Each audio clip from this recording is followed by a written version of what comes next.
नमस्कार दोस्तों, आप देख रहे हैं न्यूज इंडिका और न्यूज इंडिका पर मैं अरविंद यादव आप लोगों से राजद्रोह कानून के बारे में विशेष रूप से चर्चा करूंगा कि राजद्रोह कानून के बारे में जो सुप्रीम कोर्ट का हालिया निर्णय आया है वो क्या है और ये राजद्रोह जो कानून था ये क्यों लाया गया, इसके लाने के पीछे का जो इतिहास है वो क्या है, इन्हीं सब मुद्दों पे हम विशेष रूप से आप लोगों से बात करेंगे।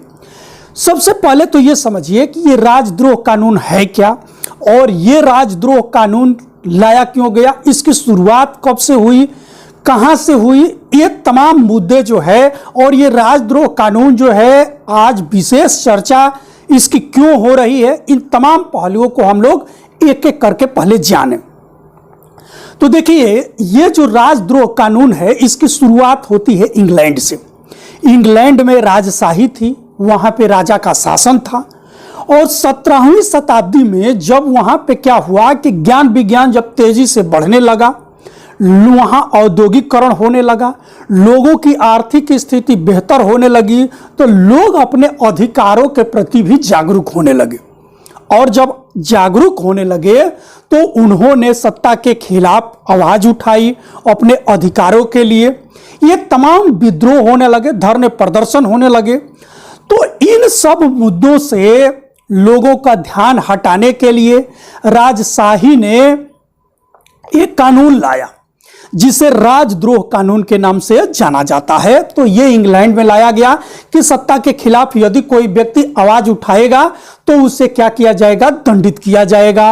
और इसमें यह व्यवस्था की गई कि यदि कोई व्यक्ति सत्ता के खिलाफ बोलेगा, सत्ता के खिलाफ लिखेगा, सत्ता के खिलाफ कोई षड्यंत्र रचेगा या सत्ता के खिलाफ इशारों में कोई इशारा करेगा जिससे कि सत्ता को नुकसान हो, तो उसके खिलाफ क्या लाया जाएगा, राजद्रोह कानून लाया जाएगा। और यह कानून वहां पे प्रभावी हो गया, कहां पे, इंग्लैंड में। अब एक चीज और ये समझिए कि भारत में जो कंपनी का शासन आया, ये कब आया कि 1600 ईस्वी में कंपनी बनी और ये कंपनी जो है हमारे यहां व्यापार वाणिज्य करने के लिए आई। जब ये कंपनी आई तो इसका उद्देश्य क्या था कि केवल व्यापार भूभाग नहीं, लेकिन जब यहां ये कंपनी व्यापार वाणिज्य करने लगी तो धीरे धीरे क्या हुआ कि इसका लालच जो है राजशाही के तरफ बढ़ने लगा, राज्य के तरफ भी बढ़ने लगा। तो ये कंपनी जो है अपना धीरे धीरे यहां के नवाबों से युद्ध लड़ करके, यहां के राजाओं से युद्ध लड़ करके अब धीरे धीरे इसने भूभाग पर अधिकार करना शुरू कर दिया। और एक स्थिति ऐसी आई कि इसका पूरे भारत पर क्या हो गया, शासन हो गया। तो जब इसका धीरे धीरे शासन हो गया और उसी स्थिति में क्या हुआ कि 1857 ईस्वी में कंपनी के खिलाफ यहां के लोगों ने एक बड़ा सा विद्रोह खड़ा कर दिया जिसे भारत का प्रथम स्वतंत्रता आंदोलन भी कहा जाता है। अब ऐसी स्थिति में क्या हुआ कि अंग्रेजों ने यह देखा कि यदि कंपनी के हाथ में भारत की सत्ता हम सौंपे रहेंगे तो यह सत्ता हमारे हाथ से निकल जाएगी, क्योंकि भारतीय जागरूक हो रहे हैं और ये अपने अधिकार के लिए लड़ रहे हैं। ऐसी स्थिति में कंपनी के हाथ से सत्ता को लेकर के और सीधे दे दिया गया इंग्लैंड की संसद को, जो कि राजा के अधीन था 1858 ईस्वी में, ठीक है, जिसे भारत शासन अधिनियम के नाम से भी जाना जाता है। अब जो है डायरेक्ट जो भारत का शासन था उसको संचालित कहां से किया जाने लगा, इंग्लैंड की संसद से। और इंग्लैंड की संसद में विधिवत जो है यहां के लिए एक भारत सचिव नियुक्त किया गया, उसके अंदर कमेटी बनाई गई जो भारत के हर मुद्दों पर निर्णय लेती थी। अब देखिए कि अब आगे प्रक्रिया, जब चूंकि सारी व्यवस्था उसको सौंपी गई तो अब दंड प्रक्रिया भी यहां के लिए क्या हो, ये सारी चीजें जो है बनाई गई। और इसकी दंड संहिता के लिए जो है अध्यक्ष, या कहिए कि इसके प्रारूप समिति का जो अध्यक्ष चुना गया वो लॉर्ड मैकाले को, जो 1833 में भारत की शिक्षा नीति के लिए महत्वपूर्ण रूप से जाना जाता है, जिसने निस्यंदन थ्योरी लाया। उसी लॉर्ड मैकाले को जो है विधि सदस्य के रूप में नियुक्त किया गया और इसने इंडियन पेनल कोड का क्या किया कि निर्माण किया। और ये कानून जो है उसी के द्वारा बनाया गया, जिसे राजद्रोह कानून के नाम से जाना जाता है। ये भारतीय संविधान में अनुच्छेद 124(1) के तहत जो है सम्मिलित किया गया है। अब जो है ये 1860 में उसको ये काम दिया गया, लेकिन जब ये कानून बना तो 1870 में लागू हुआ, और जब 1870 में लागू किया गया उस समय भारत का गवर्नर जनरल या वायसराय कहिए, उस समय वायसराय कहा जाता था, लॉर्ड मेयो था।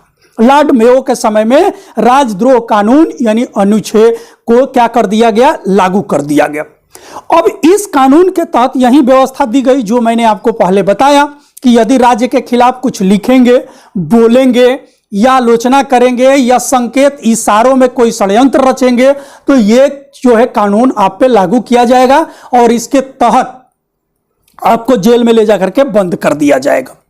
अब ये कानून जो है पहली बार किस पे लागू किया गया, तो ये लागू किया गया 1876 में, और ये थे कलकत्ता के एक पत्रकार थे, इन्हीं के ऊपर जेएस बोस थे, इनके ऊपर जो है पहली बार ये कानून लाया गया, लागू किया गया, क्योंकि उन्होंने अपनी पत्रिका के माध्यम से भारत में जो आर्थिक शोषण हो रहा था इन सभी नीतियों की आलोचना किए थे। इसके बाद क्या हुआ कि 1891 ईस्वी में बाल गंगाधर के तिलक के ऊपर यह कानून लाया गया, और इसके बाद कई सारे जो भारतीय क्रांतिकारी थे, जैसे भगत सिंह थे, महात्मा गांधी थे, पंडित जवाहरलाल नेहरू थे, इन तमाम लोगों पर यह कानून लागू किया गया, क्योंकि इस कानून के माध्यम से जो अंग्रेज थे वो क्या करते थे कि भारतीयों के ऊपर दबाव बनाते थे, उनके अंदर डर बनाते थे, जिससे कि ये सत्ता के खिलाफ आवाज न उठा सकें। अब देखिए कि जो इसका मूल विवाद है, ये तो हम ऐतिहासिक पृष्ठभूमि इसकी आप लोगों को बता रहे थे, लेकिन भारत जो है 15 अगस्त 1947 को आजाद हो गया। आजादी के बाद भी इस कानून को बनाए रखा गया, इसके पीछे कारण क्या था इसे हम लोग थोड़ा सा समझें। जैसे कि कई लोग इसकी आलोचना ये भी करते हैं कि जब पंडित जवाहरलाल नेहरू को भी, महात्मा गांधी को भी इस कानून के तहत जो है गिरफ्तार किया गया था, तो भारत के पहले प्रधानमंत्री बनने के बाद भी पंडित जवाहरलाल नेहरू ने इस कानून को लागू क्यों रखा, आखिर उन्होंने इस कानून को समाप्त क्यों नहीं किया। तो देखिए उस समय की जो परिस्थिति थी, स्थिति थी कि भारत जो है सामान्य तरीके से आजाद नहीं हुआ था। जब भारत आजाद हुआ तो उस समय क्या था कि बड़े पैमाने पर हमारे यहाँ रक्तपात हुए थे, हिंदू मुस्लिम दंगे हुए थे। दूसरी बात यह थी कि जो आजादी हमें मिली थी वो एक तरह से कहिए कि अधूरी आजादी मिली थी।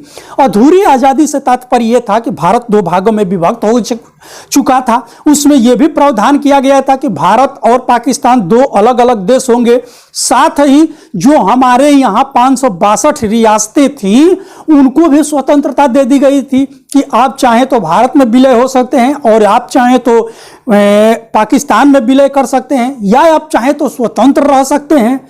ऐसी स्थिति में यह डर था, जो भारतीय नेता थे इनको डर था कि यदि इस कानून को हटा देंगे तो इस कानून का न हो करके, माने जब ये कानून नहीं रहेगा तो ये तमाम शक्तियां जो है अपना सर उठाएंगी और जो है भारत को और कई टुकड़ों में बांट देंगी। इसलिए ये तमाम परिस्थितियों को देखते हुए इस कानून को बनाए रखा गया। बाद में जब इंदिरा गांधी का शासन आया तो इंदिरा गांधी ने इस कानून को और कड़ा कर दिया और उन्होंने क्या किया कि अपने विरोधियों पर भी इसका इस्तेमाल किया। कई सारे जो जब उन्होंने यहाँ पे इमरजेंसी लागू की और इमरजेंसी लागू की तो बहुत सारे लोगों ने इनका विरोध किया। अब ऐसी स्थिति में और कड़ाई से राजद्रोह कानून को उन्होंने लागू किया। लेकिन बाद में क्या हुआ कि अटल बिहारी वाजपेयी का भी शासन आया, उन्होंने राजद्रोह कानून को बनाए रखा। मनमोहन सिंह की सरकार आई, उसमें भी ये कानून बना रहा। लेकिन जब एनडीए की सरकार आई, यानी 2014 में जब नरेंद्र मोदी की सरकार बनी, तो इसमें यह देखा गया कि 2018 से लेकर के 2021 के बीच में इस कानून में क्या हुआ कि बाढ़ सी आ गई। यानी इस कानून के तहत ऐसे ऐसे लोगों को इसमें बंद किया गया या इसके तहत उनको जेल में भेजा गया जो या तो सरकार की आलोचना किए या हो सकता है कि सरकार की नीतियों को उन्होंने गलत बताया। तो इस कानून के तहत बड़े पैमाने पर पत्रकार, छात्र यूनियन के नेता, तमाम विरोधी दल के नेता, ऐसे ऐसे लोगों को, लगभग 326 लोगों को कहा गया कि इसमें क्या किया गया, निरुद्ध किया गया, उनको जेल में बंद किया गया। लेकिन जब उसको ट्रायल फेस के लिए दिया गया कोर्ट में, तो लगभग 125 केस ही ट्रायल के योग्य दिखाई दी। अब देखिए 300 से ऊपर लोगों पर केस दर्ज किया गया, लेकिन जब ट्रायल में केस गए तो 125 लोग ही ट्रायल के लिए स्वीकार किए गए। लेकिन जब ट्रायल फेस की बात आई तो लगभग उसमें 8 लोग भी ऐसे नहीं मिले जिस पर कि केस चलाई जानी चाहिए।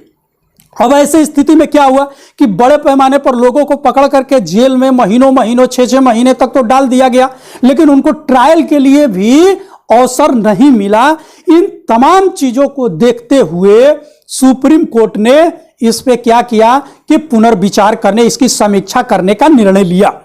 और भारत के सुप्रीम कोर्ट के 3 जजों की बेंच इस पे बैठी और इन्होंने समीक्षा करके कहा कि हम जो है इस कानून को क्या करते हैं कि अस्थायी रूप से स्थगित करते हैं।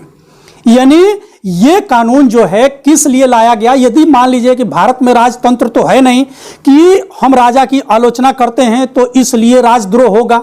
यहां पे एक चुना हुआ प्रधानमंत्री है या मुख्यमंत्री है जो कि जनता के द्वारा चुना जाता है, और यदि हर 5 साल पे चुनाव होता है, यदि प्रधानमंत्री, मुख्यमंत्री, यदि या सरकार कहिए, जब उसकी आप आलोचना ही नहीं करेंगे तो विपक्ष किस मुंह से चुनाव में जाएगा।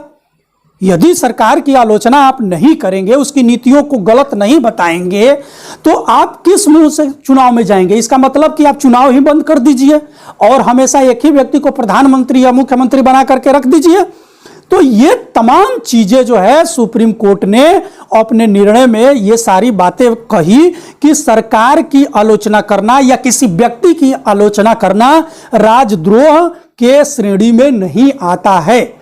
इसलिए इस कानून का कोई उपयोग नहीं है, क्योंकि यदि मान लीजिए कि कोई व्यक्ति जो है हमारे देश के प्रति या हमारे कोई देश के षड्यंत्र कर रहा है, तो राजद्रोह से भी कठोर से कठोर कानून हमारे कानून में बनाए गए हैं। जैसे हमारे यहाँ यूएपीए है, गैंगस्टर एक्ट है, आप ये कहिए कि और कई सारे कानून हैं, एनएसए है। ये तमाम ऐसे कानून हैं जिसके तहत व्यक्ति को निरुद्ध करते हैं, उसको नॉन बेलेबल जो है हम जेल में डाल देते हैं। तो जब ये सारे कानून पहले से है तो ये राजद्रोह कानून की कोई आवश्यकता ही नहीं, क्योंकि कोर्ट ने यह कहा कि इस कानून का सहारा लेकर के जो सरकारें हैं, चाहे वो राज्य सरकार हो या केंद्र सरकार हो, ये जो सरकारें हैं अपने विरोधियों को डराने के लिए जितने भी केसें आई हैं उसमें 90% केस ऐसी मिली कि ये अपने विरोधियों को डराने के लिए इसमें क्या कर रही हैं, राजनीतिक विद्वेष से